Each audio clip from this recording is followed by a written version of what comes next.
Bom, gente, vamos lá. Continuando, né, o nosso tema de conceito de classificação e composição química das análises físico-químicas. Hoje a gente vai falar sobre refrigerantes e também sobre geleias. Então, refrigerante. O conceito de refrigerante é uma bebida não alcoólica, carbonatada, com alto poder refrescante, e encontra-se em diversos sabores, né? Então, no caso do vocábulo da tubaína, que foi empregado no Brasil, no interior do Brasil, esse nome de refrigerante regional ou local. E a indústria de refrigerante ela surgiu em 1871, lá nos Estados Unidos.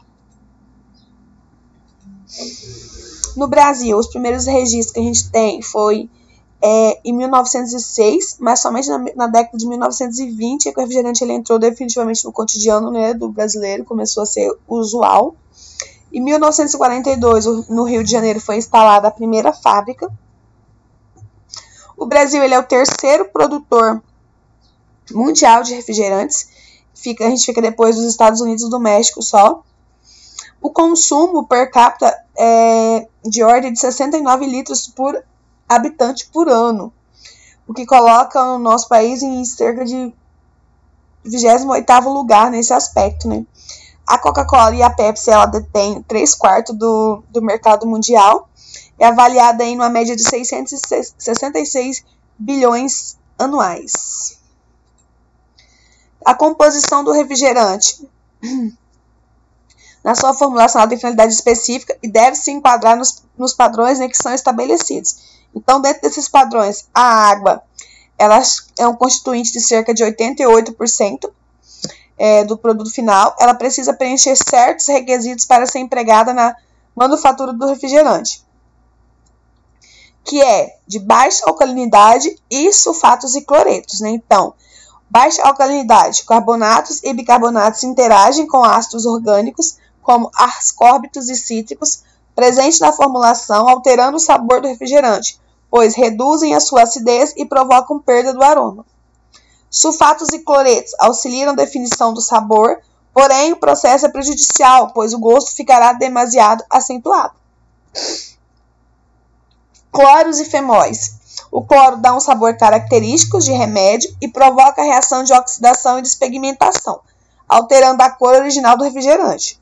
Os fenóis transferem seu sabor típico, principalmente quando combinado com o cloro. Metais, ferro, cobre, manganês aceleram as reações de oxidação, degradando o refrigerante. Padrões microbiológicos. É necessário um plano de higienização, né, e controle criterioso na unidade industrial que garanta a água todas as características desejadas, límpida, inodora e livres de micro-organismos.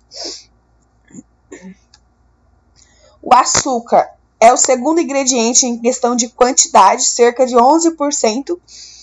Ele confere, né, o sabor adocicado, ajuda a encorpar o produto.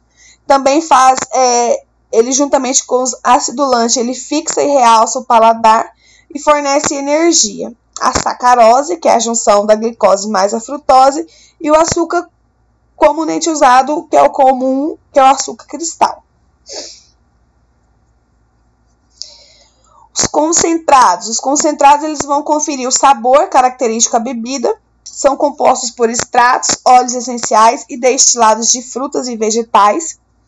O sabor é a experiência mista de sensações olfativas, gustativas e táteis, percebidas durante a degustação.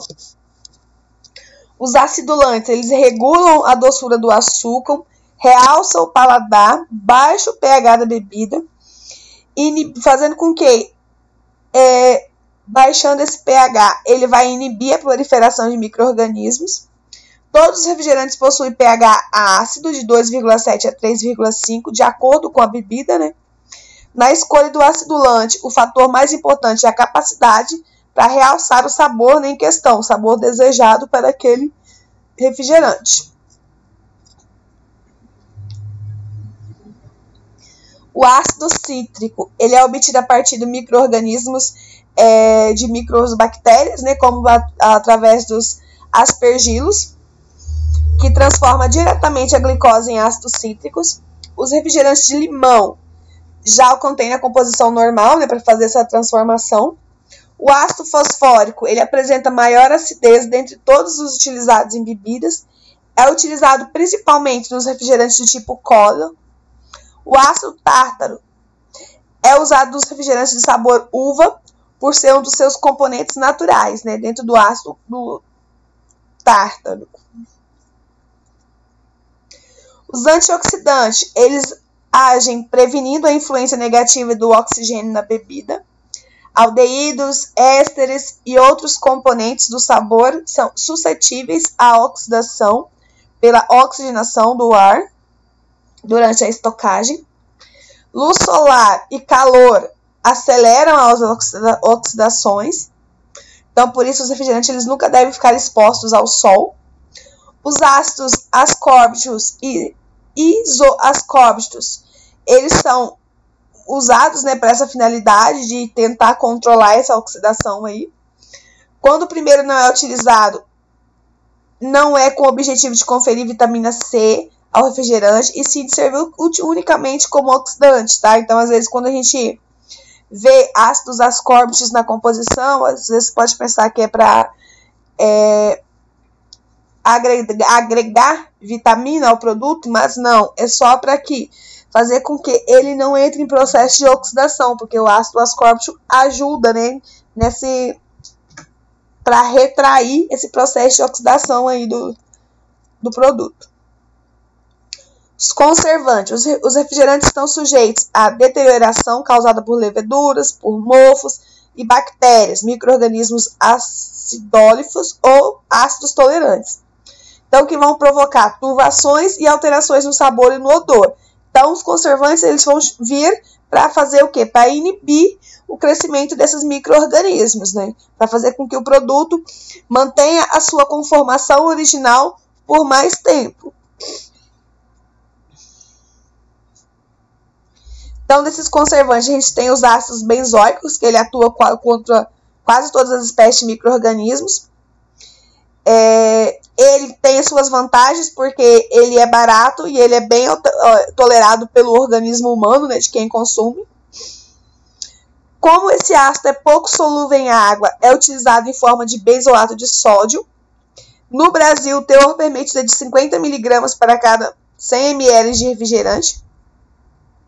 O ácido ascórbico, ele é usado como sorbato de potássio, ele atua especialmente sobre os bolores e leveduras, né?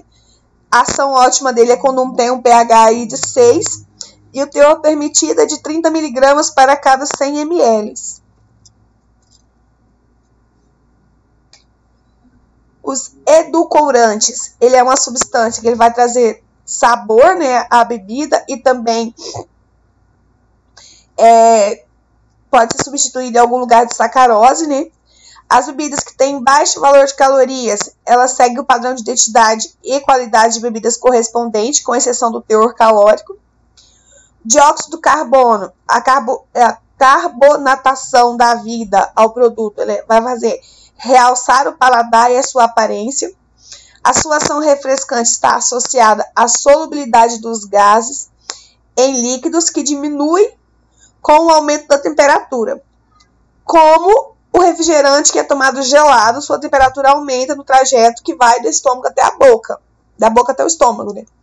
O aumento da temperatura e meio ácido estomacal vai favorecer a eliminação do CO2 e a sensação de frescor que resulta da expansão desse gás, que é um processo endotérmico, por isso que traz essa sensação aí de frescor para quando a gente consome, né? Por causa das adições que tem nesse produto. As geleias, minha gente. As geleias de frutas, elas têm na sua constituição, né, frutas. Aí essas frutas, quando maduras, elas têm menor teor de pectina, porém tem mais aroma, mais sabor e açúcares. Quando estão verdes, elas têm maior teor de ácidos e pectinas. O ideal é o equilíbrio entre esses dois constituintes, quantidade de sabor e quantidade de ácidos e pectinas. Por isso é importante também se saber o ponto da fruta, o ponto que está sendo utilizado, para se conseguir extrair desse produto a maior quantidade de matérias-primas que ela possa entregar para a gente. Pectina. A pectina, na sua conformação química, ela é formada por cadeias longas de ácidos galacturônicos, parcialmente esterificados em grupos metílicos. Esse grau de metoxilação é importante para a formação do gel, pois pectina com alto teor metilíquido forma gel com grandes quantidades de açúcares e mais rapidamente. É isso que dá através desses ácidos e das pectinas, é que a gente consegue ali aquela conformação de liga que tem na geleia, através da pectina e das cadeias dos ácidos. O comprimento da cadeia também é importante, pois somente cadeias com mais de 250 unidades conseguem formar o gel. O grau da pectina é a quantidade de açúcar de 1 grama de pectina consegue gelificar sob as condições de acidez e sólidos solúveis adequados. O ideal é que tenhamos cerca de 1% de pectina na formulação. Pelo menos 1% de pectina. Para quê? Para que se consiga formar aquela estrutura de geleia mesmo, que eu falei para vocês, para ter o formato de gel. Se você pega uma fruta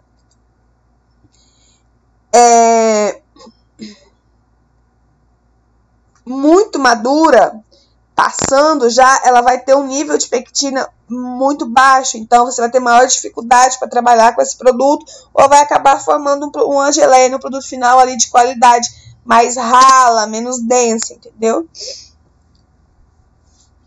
Os ácidos a atividade dos ácidos, no caso, né? Baixar o pH para uma gelificação adequada e manter, realçando o sabor natural da fruta. Para a formação do gel, o que interfere diretamente na intensidade dos ácidos, ou seja, que a acidez livre, que é dado pelo pH, o valor ótimo do pH é em torno de 3,2, então pode ser de 3 a 3,6.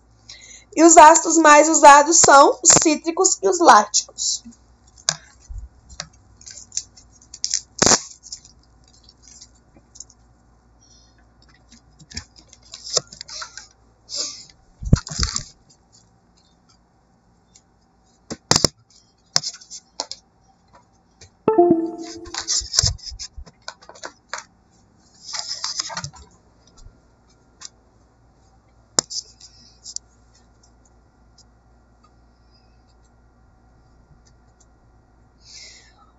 Os açúcares, ele tem o efeito desidratante, o teor varia conforme o tipo de produto a ser elaborado. Para as geleias comuns, são usados 40 partes de açúcares e 40 partes de frutas e 60 partes de açúcares. Para geleias extras, são usados 50-50. Para doces em massa, são usadas a parte de 40 a 50 partes de açúcar. Para 60 a 50 partes de fruta. A concentração final deve ser de mais de 65% de sólidos solúveis total. O teor de açúcares redutores é de 354 a 40% do total de açúcares. Normalmente se adiciona em torno de 15 a 20% de glicose, porque melhora a qualidade final do produto, né? Quanto maior o teor de pectina e ácidos, mais açúcares a rede pode suportar. Água. Para geleias, não se usa água, né? Para os doces em massa, se adiciona o suficiente para abrandar os tecidos, cerca de 20% sobre o peso total das frutas, a ser colocado no início do processo. Correções que podem ser feitas, tanto de pectina quanto de ácido, devem ser efetuadas no final do processo. O açúcar deve ser adicionado lentamente, posteriormente à pectina. E, por último, o ácido, quando o doce já estiver pronto.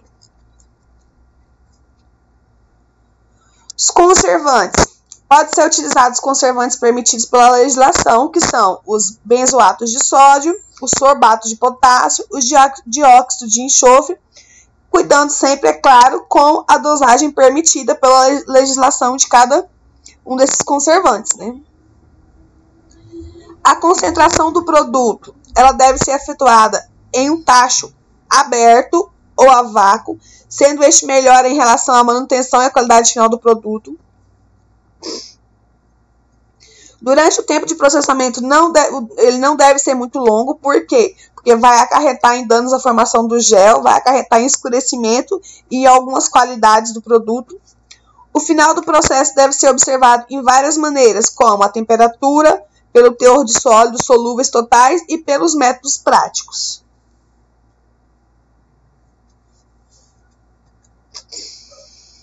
As vitaminas.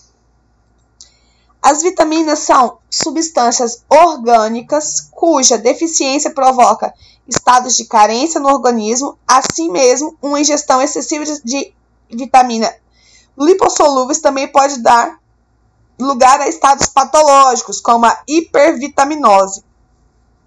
Então, as vitaminas são componentes essenciais nos alimentos, né? O organismo não pode sintetizá-las, ao menos que quantidades suficientes, ou seja, então tudo que você vai consumir de vitamina, o nosso organismo, ele absorve só aquilo que ele é capaz de sintetizar, e isso vai para qualquer tipo de vitamina, como por exemplo, vitaminas B e C, que as pessoas tomam muito no soro. O nosso organismo, ele consegue absorver só uma ampola de vitamina C e uma ampola de vitamina B a cada 24 horas. Se você tomar mais que uma, você está só jogando medicação fora, porque o nosso organismo não excreta aquilo, não absorve aquilo tudo e acaba depois sendo secretado, porque é a quantidade ideal que a gente precisa para o nosso organismo e também a quantidade ideal para não causar nenhum malefício para a gente depois. Normalmente os alimentos eles contêm todas as vitaminas em quantidades suficientes quando a gente come os alimentos adequados, né? Quando a gente come alimentos, principalmente alimentos crus, verdura, legumes, essas coisas. As vitaminas possibilitam a degradação dos macronutrientes, a regulação do metabolismo e a formação de substâncias próprias do nosso organismo. Ao intervir em inúmeros processos enzimáticos, as vitaminas se dividem em lipossolúveis e hidrossolúveis. As vitaminas hidrossolúveis são aquelas do complexo B, formada por B1, que é a tiamina, por B2, que é a riboflavina, por vitaminas B6, que é a pyridoxinas, vitaminas B12, que é a cianocobalamina, ácido fólico, miacina, que é a nicotinamida, antigamente que era a vitamina PP, e ácido pantotêmico, de vitamina C, que é o nosso ácido ascórbico, e da biotina, que antigamente era a vitamina H. As vitaminas lipossolúveis são a vitamina A, que é o retinol, vitamina D, que é o claciferol, vitamina E, que é o tocoferol, e vitamina K, que é a filquimona.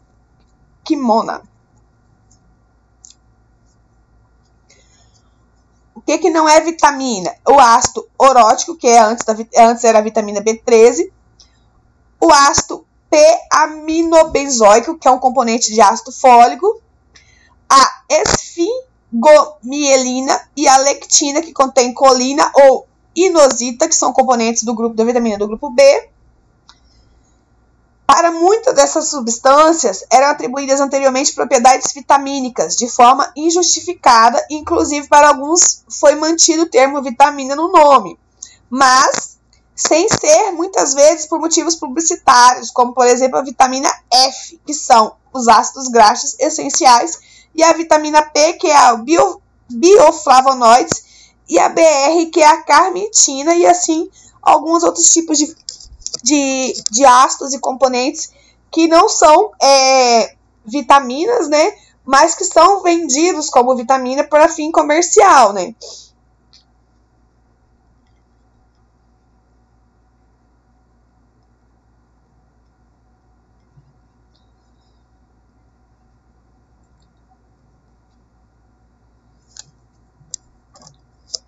Tá, vamos lá.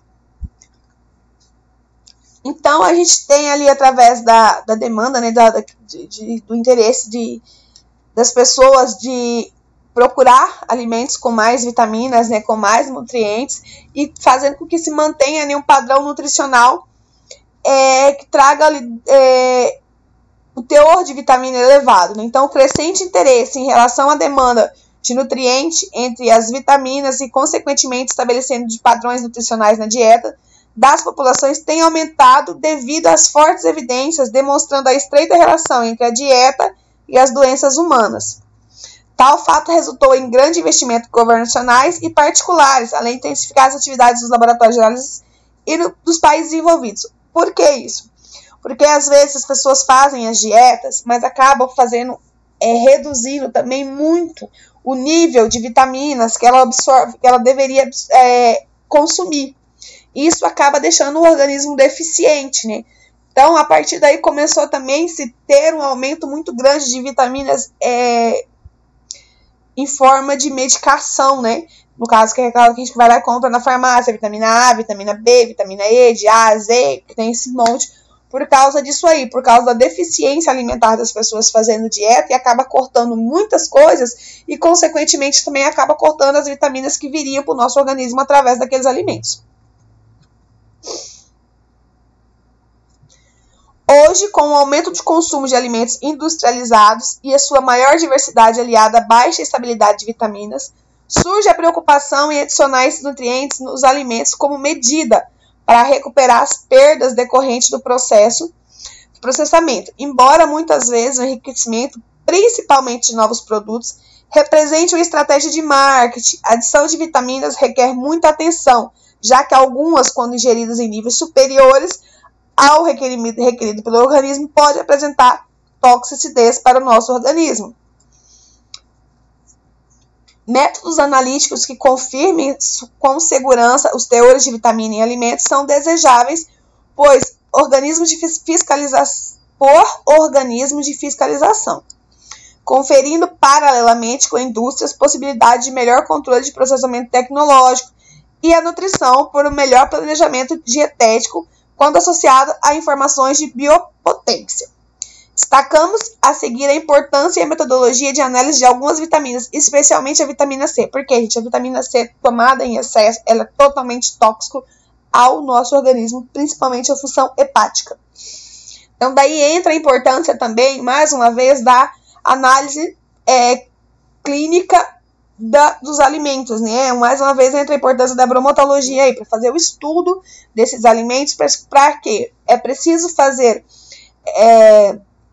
o controle de qualidade nos alimentos industrializados para que tenha o grau de nutrientes necessários tanto para manutenção boa da saúde, para que não tenha deficiência, né, desses nutrientes no organismo, mas também para que não exista um risco de toxicidade no organismo, principalmente para pessoas que têm dietas muito restritas, que comem a mesma coisa todos os dias. Então, esses produtos, eles são essenciais que ele mantenha o nível de proteínas, de sais minerais, de vitaminas adequados no nível certinho, porque se você consome a mesma coisa todos os dias e ele tem um nível elevado, por exemplo, de vitamina C, vai chegar um ponto que vai ter uma toxicidade no seu organismo e vai acabar trazendo malefícios para você, por uma coisa que era para fazer bem para nossa saúde, né, mas acaba acarretando alguns problemas, principalmente na função hepática da gente. Bem, minha gente, e era isso, tá? Pra gente finalizar, eu vou postar essas duas aulas para vocês, que daí a gente finaliza essa parte que a gente estava falando de alimentos. E aí na próxima semana a gente começa com a aula de novo. Aí a gente vai ter aula presencial na próxima semana, né?